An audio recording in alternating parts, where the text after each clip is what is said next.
everyone. I'm here once again with the explanation of the play Julius Caesar by William Shakespeare. And in my previous video, we were doing Act 1, Scene 2, and we are going to carry on with the same in this video. So, in the previous video, we saw that Brutus and Cassius are trying to know what all happened when Julius Caesar, people were shouting and they wanted to know why they were shouting. And then through Casca, they come to know about it because they somehow stopped Casca to tell them about the events that took place over there, and Casca informs them that Julius Caesar was offered the crown by Antony thrice, but he refused it. And now Brutus and Cassius, they become more curious to know what happened then. So for that, now we see here from this speech, when Casca informs them that he was offered the crown thrice and after that suddenly he fainted. Okay, so Brutus says that it seems as if he has falling sickness, as if he is diseased, and some sort of falling sickness like having fits and then fall. So some sort of falling sickness he must be having. For that, Cassius says, "No, Caesar, hath it not. Caesar hath it not, but you and I." Now, Cassius tells Brutus, and he is being sarcastic here. He says, "No, Caesar doesn't have it, but you and I, an honest Casca, we have the falling sickness. We have the falling sickness." So what does he mean by that? He means to say that we have fallen to this person. We have fallen as servants. We have fallen in our dignity, all right, before him. That's why he doesn't have that falling sickness. Rather, we have that falling sickness. Now for that, Casca, who doesn't understand what Cassius means by that, Casca says, "I know not what you mean by that. I don't understand what you mean by that, but I'm sure Caesar fell down. But one thing I'm very much sure about is that he fainted, he fell down. If the tag-rag people," tag-rag again means rabble or the crowd of people, "if the tag-rag people did not clap him and hiss him, according as he pleased and displeased them, as they used to do the players in the theatre, I am no true man. Don't believe me if I tell you in what way people behaved there, the crowd of people behaved there. They behaved exactly the same way as they behave when they are the audience, all right, and when they see the actors, players perform in the theatre. So if they like the performance, they clap, means they praise the actors. And if they do not like the performance, they hiss, means they criticize in subdued tones. All right. So praising is somehow very loud, but criticism is in a very subdued tone. So this is what he said, that he is telling us the reaction of people, that many of them clapped for him, they praised him, but yes, there was some criticism also, but that was actually in a very subdued tone. So Brutus says, "What said he when he came unto himself?" When he came unto himself means when he became conscious. What did he say at that time? For that, Casca says, "Marry, before he fell down, before he fainted, when he perceived the common herd," perceived means saw, the common herd here again means the crowd of people. "When he saw the crowd was glad, he refused the crown. He plucked me ope his doublet." He plucked me means I happened to see him opening his doublet. Ope is open, his doublet is the dress, the upper gown, that jacket that these Elizabethans used to wear, and offered them his throat to cut. Okay, so somehow he says that he threw open his coat, the kind of coat that he was wearing, and he offered his naked breast, and offering them his throat to cut. And means if. Now we know that Casca is a kind of cynic, he is the one who would not praise anybody easily. All right, so that's why now here he gives his own opinion, and he says, and means if I had been a man of any occupation, if I had been a man of any occupation means of any labor, if I had been a laborer, the way most of the people were there in that crowd, if I would not have taken him at a word, I might go to hell among the rogues. So he says that, believe me, if I had been one of the laborers the way people were there, I would not have taken him at his word. Means I would have definitely cut his throat. Alright? Because I would not take it as if he is just saying only. Okay, I would have exactly done it like that. I would have accepted his offer. And for that he further says, I wish I might go to hell among the rogues. He says that if I am telling a lie in expressing my thoughts or my desire or what I say, then I wish that I should go to hell and suffer the torments of hell like other sinners. Rogues here actually refer to sinners. I would wish that I should go to hell if I am telling lie over here. And so he fell. And in this way, after doing this, suddenly he fell. When he came to himself again, when he was conscious, he said, if he had done or said anything amiss you can say wrong, which is not liked by people, he desired their worships to think it was his infirmity. Infirmity is the weakness. And then somehow he apologized to people when he came into his conscience. When he was there, when he resumed his consciousness, at that time he in a way apologized to the people, and he said that if there is something that people had not liked, if he had done anything wrong or if he said anything improper, then he asked the honorable people who stood around him, that it should be taken as an attribute to his weakness. 3 or 4 wenches means women, 3 or 4 women where I stood cried, alas, good soul. 3 or 4 women must be standing there, and Casca heard them calling him good soul. They really liked it about Caesar, that the way he apologized and the way he accepted his weakness, and forgave him with all their hearts. And in this way they forgave him with all their hearts wholeheartedly. But there is no heed to be taken of them. But we should not consider them anything. We are not supposed to pay attention to them. If Caesar had stabbed their mothers, they would have done no less.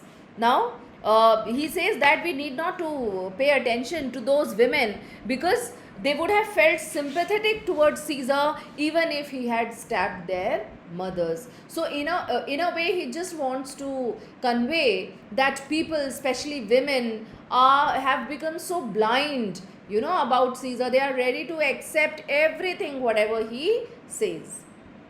Now Brutus says, and after that he came thus sad away. So after that did Caesar come away from there in this state of sadness only, in this state of sorrow only? Casca says, I means yes. Nigh is no, I is yes. Cassius, did Cicero say anything? Then Cicero was there. Did he say anything? He spoke Greek. Means Casca couldn't understand what he said. Cassius, to what effect? Means what did he say? Just tell us. Casca says, no. And I tell you that, if I tell you that, I'll never look you in the face again. In fact, if I tell you what he said, I would be merely telling you a lie. Alright? Because somehow, but those that understood him smiled at one another and shook their heads. So, he says that if I tell you what he said, then I'll never look you in the face. I'll not be able to face you. But yes, one thing he could judge from the expression of others, those who could understand what he said, that they smiled and they shook their heads. Means they were in agreement of what he said.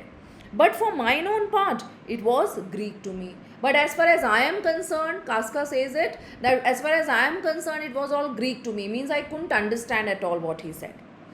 I could tell you more news too. Yeah, there is something else which I can inform you. Marullus and Flavius, for pulling scarves off Caesar's images, are put to silence. They are put to silence means they are killed. Now Marullus and Flavius, about whom we read in scene 1, they were the tribunes. Now they have been put to silence means they have been killed Why? Because they pull off the scarves from Caesar's images. This is what they were doing because they were somehow against Caesar. Fare you well, there was more foolery yet, if I could remember it. There was utter stupidity, if I could remember. So, whatever was important, I have told you. Otherwise, still there was more foolery that was happening over there. Now, Cassius says, will you sup with me tonight? Will you have supper with me? For that he says, no, I am promised forth. I am promised out, means I have to go out somewhere. Then Cassius says, will you dine with me tomorrow? So, is it possible tomorrow? Casca says, yes, if I be alive and your mind hold and your dinner worth the eating. If your mind hold means, your mind here means the invitation which you have given me. If you are able to hold the invitation till tomorrow, if I am alive till tomorrow, and if your dinner is worth eating, then I will definitely have dinner with you tomorrow. Cassius says, good, I will expect you, I'll wait for you. Casca, do so, farewell both. Alright, so he bids them farewell and then he exits from there. Okay, now again, only Brutus and Cassius, they are left over here. Now Brutus says, what a blunt fellow is this grown to be. He has grown to be such a blunt, straightforward fellow. He was quick metal when he went to school. When he went to school, he was quick metal. He had a very sharp mind. Quick metal here means sharp mind. Now he seems to be very dull, but earlier he was very sharp-minded when he was in school. Cassius says, so is he now in execution. Even in execution, he is sharp, alright, now as well. Of any bold or noble enterprise, if in fact, whatever, if he has to carry out, okay, execution you can see, if he has to carry out any task, of bold and noble project, he is sharp in its execution. However, he puts on this tardy form. Tardy, you can say a lazy form. Alright, he pretends to be lazy, lethargic, and he just pretends to be like this. Otherwise, if he has to carry out a task which is very bold and which is noble, so he would definitely do it very sharply. This rudeness is a sauce to his good wit. This rudeness which he carries, the harshness which he carries, it is a sauce to his good wit. It works as a spice to his good wit, which gives men's stomach to digest his words with better appetite. So, because actually with this rudeness, people feel even more inclined. Alright, they feel even more inclined to listen to his words and to listen to him with great zest. Alright, the way he says, men have stomach, means men are hungry to listen to him. So with great zest they are ready to listen to him, just as a good dish is eaten by people with great relish when some sauce is added with it. Okay, added to it. So now Brutus says, and so it is. Okay, for this time I will leave you. For this time means for the present time, at this hour I will leave you. Tomorrow, if you please to speak with me, if you want to speak with me, I will come home to you. Or if you will, or if you want, come home to me and I will wait for you. Now, for now I need to leave. Brutus says this to Cassius. But yes, tomorrow, if you want to speak to me further, so I can come to your place, or if you want, you can also come to my place. I'll wait for you. Cassius says, I will do so. Till then, think of the world. World here means world affairs, state affairs. Rather, we should call it state affairs. Think of the state affairs. Alright. And then exit Brutus. Brutus leaves from there. Now only Cassius is left. And this is a soliloquy. Soliloquy is like when a speaker is giving a speech talking to himself. That is called a soliloquy. Now Cassius somehow carries on in his soliloquy and he says, well, Brutus, thou art noble, yet I see thy honourable metal may be wrought, from that it is disposed. Now here we need to understand that metal is a pun which is used over here. One meaning is nature. Alright, nature. And another meaning is metal only, like any metal, iron, gold, silver, whatever we have. So he says, well, Brutus, thou art noble, He says, I know that you are very noble, yet I see thy honorable metal, means your honorable nature, may be wrought. From that it is disposed. It may be wrought, it may be changed, alright, molded. From that it is disposed. The way we can mold a metal, in the same way your nature can also be molded from what is it made up of. Okay. Therefore it is meet. Meet means necessary. Therefore it is meet that noble minds keep ever with their likes. Therefore it is important that noble minds should be kept with like-minded people. Alright, they should be in the company of the people who are like them. For because who so firm that cannot be seduced? Who is so firm that cannot be seduced? Seduced means tempted. Now please try to understand the intention of Cassius here. Cassius knows very well that Brutus is a noble person and he is good friend of Caesar also. Now before Caesar takes him into confidence, Cassius wants to do that. Alright, because he somehow is apprehensive that Brutus may accept or agree with whatever Caesar says. So Cassius wants to spoil his mind, he wants to change his mind, he wants to somehow feed him in such a way that he turns against Caesar. Alright. Okay, so Caesar doth bear me hard, but he loves Brutus. Now he knows the reality. He says that he bears me hard, means he is not in good terms with me, but he loves Brutus, Alright. If I were Brutus now and he were Cassius, he should not humor me. If I were Brutus and he was Cassius, he should not humor me. He should not humor me means he should not influence me by flattering me. Alright, humor is he should not influence me by flattering me. I will this night in several hands. Hands here means handwritings. Alright, hands here means handwritings. I will this night in several handwritings in at his window throw, as if they came from several citizens. Writings all tending to the great opinion. Writings, you can say letters, all tending to the great opinion that Rome holds of his name. He says, now look at his plot, his conspiracy, the kind of plan that he is making to turn Brutus against Caesar. He says, today I will throw several letters in different handwritings.